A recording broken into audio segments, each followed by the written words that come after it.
everyone, and welcome to this conversation presented by White House Custom Color. I'm Jed Toffer. Thanks for listening. You know, my wife Vicki and I have owned and operated our photography studio, V Gallery, for 20 years now. White House has been our lab for the last 16 of those years, and we could not be happier. White House is a family-run business, just like ours. If you haven't already, check them out at whcc.com. And if you want to drop me a line, feel free to email me at jed@whcc.com. It's a difficult thing to find yourself in a situation where your friend is going through something incredibly painful, and that many times there are just no words.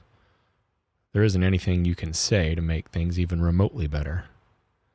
The awfulness of the situation is pervasive and overwhelming, and there's nothing that's going to make it better anytime soon.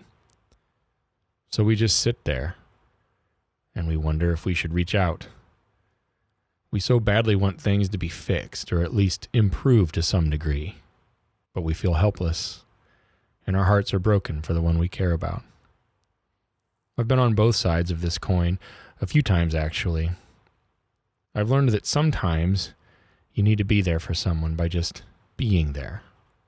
No talking, no helping, just being. But at some point, the talking needs to come. At some point, the grief escapes through words and tears, and more tears. And when that happens, the person in pain really needs someone to listen and to care. Alycia Alvarez is an amazing photographer currently residing in Dallas, Texas. She knows pain and grief. She also knows joy and strength. This is worth a listen, y'all. So with you, we've talked about a lot of stuff, you and me as buddies. Yep. And I've known you for a while. And what I really respect about you is that I don't think you have the ability to be inauthentic. Does that make sense? Yeah, it actually really does. Because I'm not a fake person. I think if you tried, you would fail. I think in a second. Or people would just see right through it. Right, which would be the failure. They'd be like, what are you doing? Right, exactly. I don't even know what's happening right now. And so that's why, that's part of the reason why, for me, I wanted to talk to you about something important, something big and all-encompassing. And for me, I know a little bit about how things have been for you in the last year or so, in particular, right? Right. And I think I was just really hoping that you could talk about that and talk about how that's been and the different challenges you've faced and what you would attribute you being able to get through the last year has been. Like, how has that happened for you? And so the what and the why, essentially, of how the last year has been for you. And start wherever you want to start, like whatever makes sense for you. Well, I think I will definitely get, it's been a rough 9-10 months for my family and I. Mm-hmm. And it's odd that, you and I just started this conversation because my dog, I just had to put my dog of almost 14 years away. Mm-hmm. Had to put her down. Yeah. She was sick, and that was just like last week. Yeah. And it stirred up a lot of emotions. But one thing I found was that my 22-year-old son, we've had the dog since my daughter was 4, my son was 9, mm-hmm. but he's been away at college. And so, we FaceTimed him throughout the whole thing, and it was really peaceful, and it was actually very loving, and she wasn't in pain, and it was beautiful. Mm-hmm. But what I realized, and I'd already kind of known, is he was frantically like asking me, Mommy, do you have any pictures on your phone? Because I think he wanted to post them or share them or have them. And he was like, do you have any pictures of me and Chula, that's my golden, mm-hmm. On your phone? And so I was like, oh my gosh, he's only been home here and there, and then we've gone to him and the dog's not there. Right.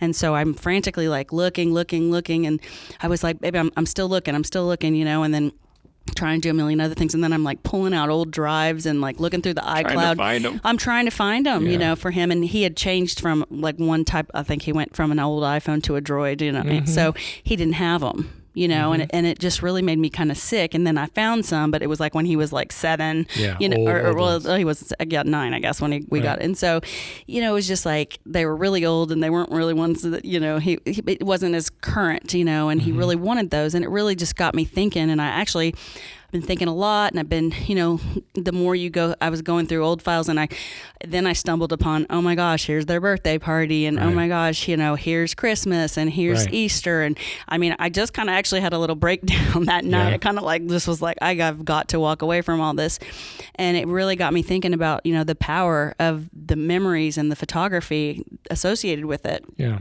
And I mean, obviously the memories are there. And if you tell me like, oh, this Christmas when we were here, you know, I'll remember it. But like just literally pouring through thousands and thousands of pictures, you know, looking for very special ones just really took me back to all those times. Do you think that we're at the point, so this has gotten me thinking with what you're saying right now, like a lot of times people will say, if you write it down, then you won't have to think about it, right? Like if you have like a bunch of stuff to do, write it all down in a list, then it's out of your mind because you know it's there.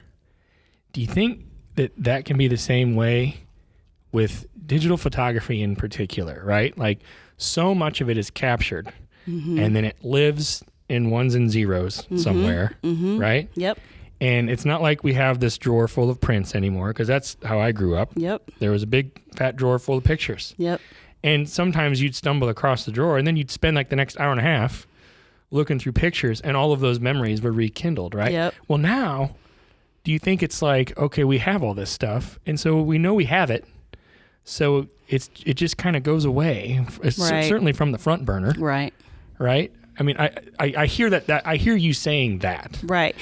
I mean, I think it's a combination of that. I mean, and actually, oddly enough, both of my kids just graduated in May, right? And so my son graduated college, my daughter graduated high school, and I was looking for, you know, wanted to put a collage together for her yearbook specifically. And I had, you know, she was born in 2000, and so I think I got my first digital camera in 2001. And so up until she was 1, I mean, the albums go from when my son was born in 95 all the way up until she was 1. And the photo albums like stopped.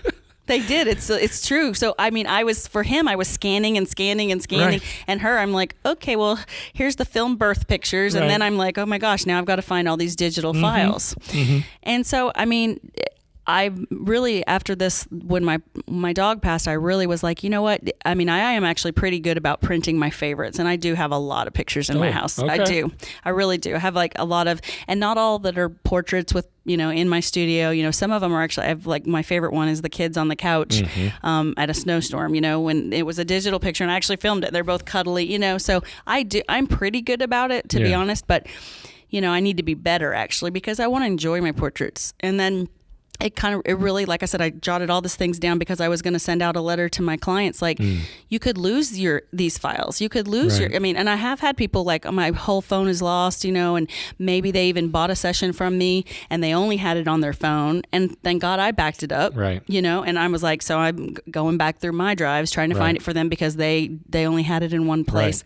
And I don't think that's definitely not, you know, what I want for my portraits. I want my clients and myself to enjoy them and see them and my kids to see them, you know, and I want to practice what I preach, and I'm pretty good about it, but I definitely need to step it up.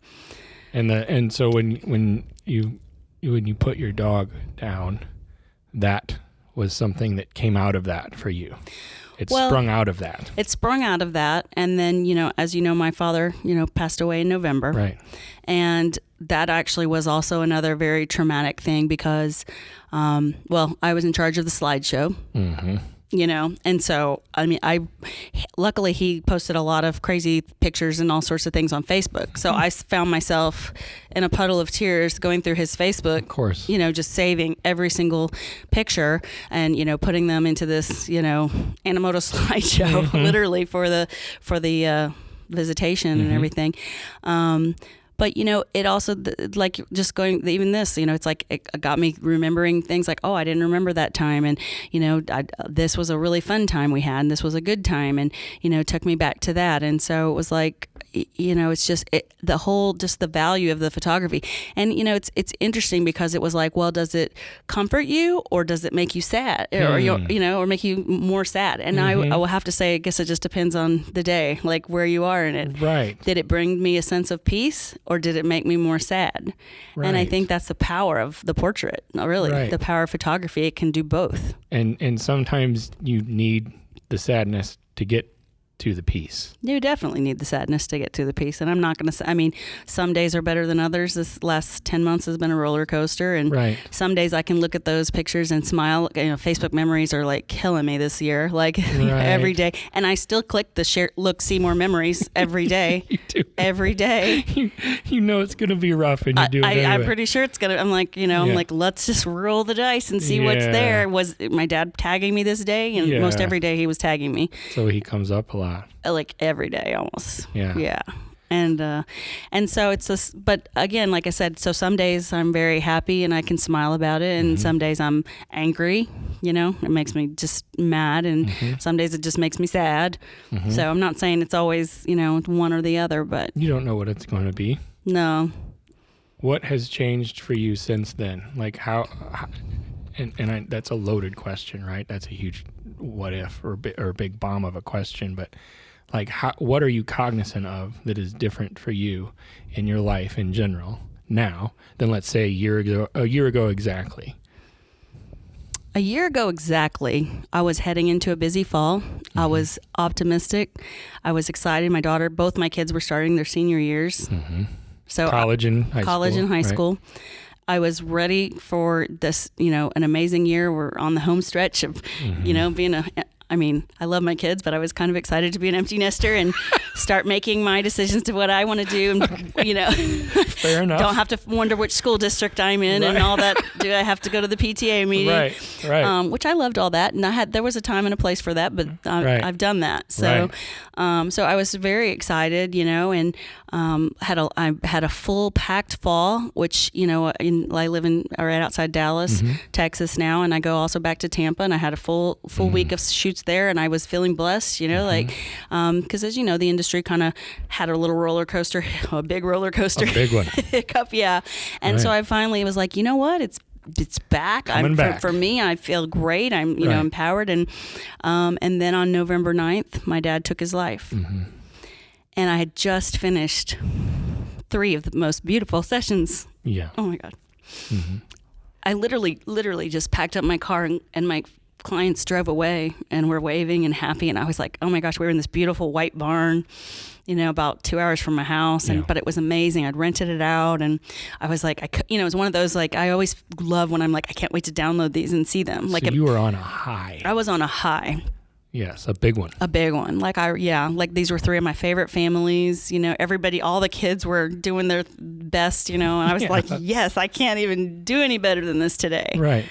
Which actually in hindsight, you can say that, oh man, that's horrible. But then it's probably best that I was there because if I was already in like a sad day, maybe it was, but then I saw my mom calling me and she never calls before texting, and so I picked up the phone and I just sat in that parking lot screaming. And I mean, just in my car, by myself, but they were about to show the barn to a bride-to-be who was touring it. So I was like, I need to get myself to the back of this parking lot because you had to get out of there. I had to, or at least I didn't want to drive, but I just needed to move. So, so that was really probably the worst day, of my life. Of course. But to go from such a high to immediately just a shock and just. Yeah. Yeah, I mean, I can't even imagine it. Like how you could physically handle that. Your body physically handles the shock of that to go from so high to the depths of as deep as it goes. Yeah. In a second. I can still just hear myself out of body, screaming. Out of body. I think I said no. I think that's all I was saying. But where do you go from there? I don't know. I just drove home. I had to drive home because I had to get to my daughter. Yeah. And I had to tell my son, but I also needed to call my best friend because he was in Tampa. So I called her because I wanted her to be on high alert, ready. And I just didn't want to stay. Part of me didn't want to drive, but I also didn't want to stay where I was. Of course.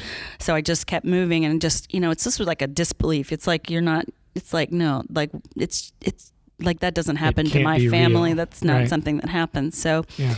And I share the details, and, you and I have discussed this before, and it's like, it'd be easy. No, it wouldn't be easy, but, just to say that my dad just passed, and people like, yeah, oh, I'm sorry, I lost my mother too. And it's like, there's something in me that's like, well, I would have just loved to have lost him, like, but to have lost him to depression and, just depression. Yeah.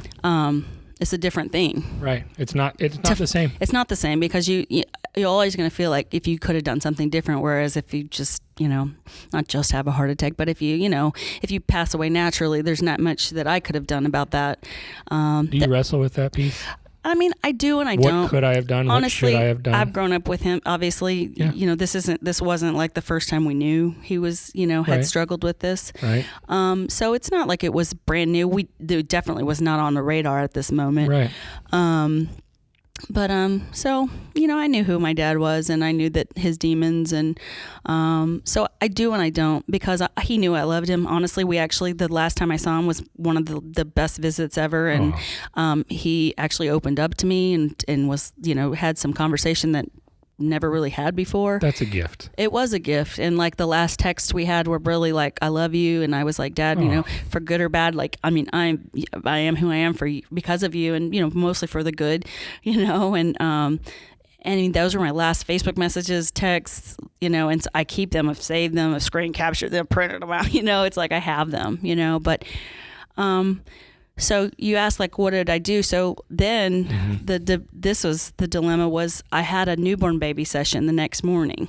Okay. And I actually had a whole full weekend of Santa Claus sessions, like 2 days. Okay. That I was like so the irrational, the professional part of me was like, everybody needs to see Santa. And then I'm like, okay, you know what? I need to go bury my dad and be with my mom and my sister. Like, okay, they're going to find another Santa. Right. I just need to get there. Right. But this little baby girl, she was already a month old. I fit her. I think she was maybe 6 weeks old, and that's actually late. I usually do newborns within 1 to 2 weeks. Yeah, right away. And so I'd fit her in. It was the only day I had with enough time to fit in a newborn, and then I didn't have another space until like mid-December. And so I was like, this was a new client, so she didn't know me, and I says, you know what? I'm gonna get up and I'm gonna do it, But I get in a place where, like, I honestly don't know how I did it, but I just was like, that's what photography is to me, though. Like, it makes me happy. And to see this new family with this beautiful baby girl, this new life, like, that was what I needed that day. Yeah, I believe you. And ironically and sadly, though, this baby, I don't know if I shared this part, this baby actually passed away of SIDS 3 months later. Oh, goodness. So this was I usually do a whole year program. This was the only session I had with this baby. Well, that raises the importance of what you decided to do. It does, because incredibly. I mean, maybe we would have booked her later, but maybe not. Maybe they who knows? So, and, she had only bought us like a smaller collection and had a couple pictures I was like, I know. And this actually raises the whole question again for me, like comfort versus sadness, because I was in a dilemma. Like, I want to give her all her pictures, and I'm going to give her all her pictures, like no questions asked. Like, it's not even, I'm going to. Yeah, it's not even a thing. Right. And I found out because her cousin texted me, and then she had friended me on Facebook, and it's just been the saddest thing to watch, because this was in last February. But I did actually, send her an email, and I haven't heard back. And then I thought, I don't know if she saw it, because it was just right in the midst of all that. But then I'm wrestling with this summer. I thought about her again, and I was like, I mean, I've thought of her lots, but I thought, should I was going to make like an album, and then I'm like, well, you never know, right? Does that comfort you, or does that make you sad? Right. But at the end of the day, I think it's going to be both.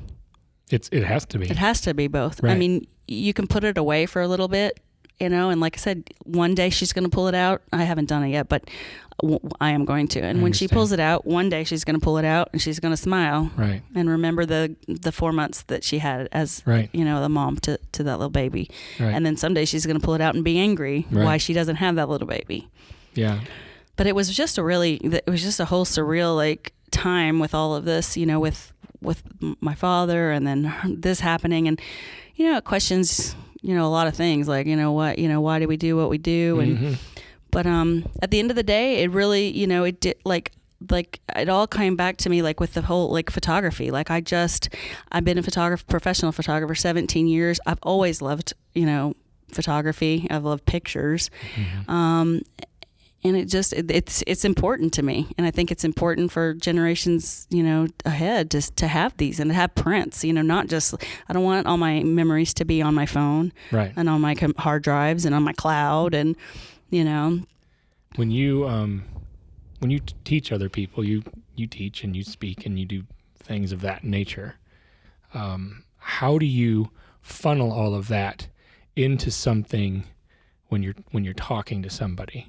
How do you convey all of that? I mean, what sort of things do you say? Because you can't get up in front of everybody and go over all of this. Right. No. But how is something like that condensed, or is it condensable? Well, I would say that another thought that I had, because I did want to put this somewhere on a blog or on a newsletter, but I didn't want to be this really, really heavy. I mean, this is pretty heavy, but I wanted to send something to my clients more along the lines of, having your prints or, saving them and things like that. And when I teach, I tell people that as well. And also, I just really wanted them to, I was going to also share, like I was thinking about like my grandmother. She was a beauty queen back in the 40s, and I have the most amazing, I mean, because I love the photography. Nobody else really wanted. I claimed all the pictures. Like I put, my grandma Savage used to say, put your name on the back of something if you want it. And I went around the whole house and put my name on the backs. On the photos? Yes. My name's on all of them. I have them. That's so great. And so I think when it came time, they were like, how did Alycia get all of these? And I was like, she told me to put my name on them and you guys didn't care, but I was like, I'll take pictures of it. And I actually did. I took pictures of, I have about 15 of my grandmother's albums because she was good. They dated them. They wrote everything. Oh, that's great. All of them. And I went through, actually I hired my son to take pictures of them. And then I cropped all of them and I put them in, so that they could have, because I took all the albums. So you have them, but not everyone has digital copies of them. They have copies. So, and if they wanted prints, I could get them a nice print. Right. So, but I was thinking like, I don't have a beautiful printed portrait of my mom like that even. Yeah. And I don't have one, my kids don't have one of me. Right. We don't do that. And so I'm like, I'm kind of in this stage where I'm really, really going to put the emphasis back on that. Like we need to exist in portraits. And it's not just a thing like I want to sell you more portraits. I mean, I want you to, if you want your digital files, I'll make that happen. Right. But I want you to have a print. Right. I want you to have a beautiful portrait because at the end of the day, that's all, that's what we have left. That's it. My dad was gone. And like I said, some days I'll get myself in a funk and it could be a happy funk or, a weird funk. And I'll go through the folder. And like I said, sometimes I just laugh. And then sometimes I'm just a blubbering mess. And I'm like, I got to close this folder down,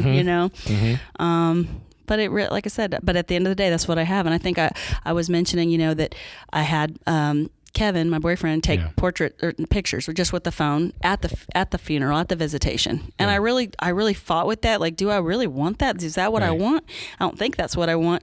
But then I was like, but what if I want it later? Right. And I told him to keep them, put them somewhere. Right. I don't want them right now. Right. But if there comes a day I want them, they're there. You have the option. And that, it could be morbid to some people, and it's just how everybody processes, death and grief, and some people find comfort in that, and some people don't. I don't really. I haven't looked at them yet, but you never know.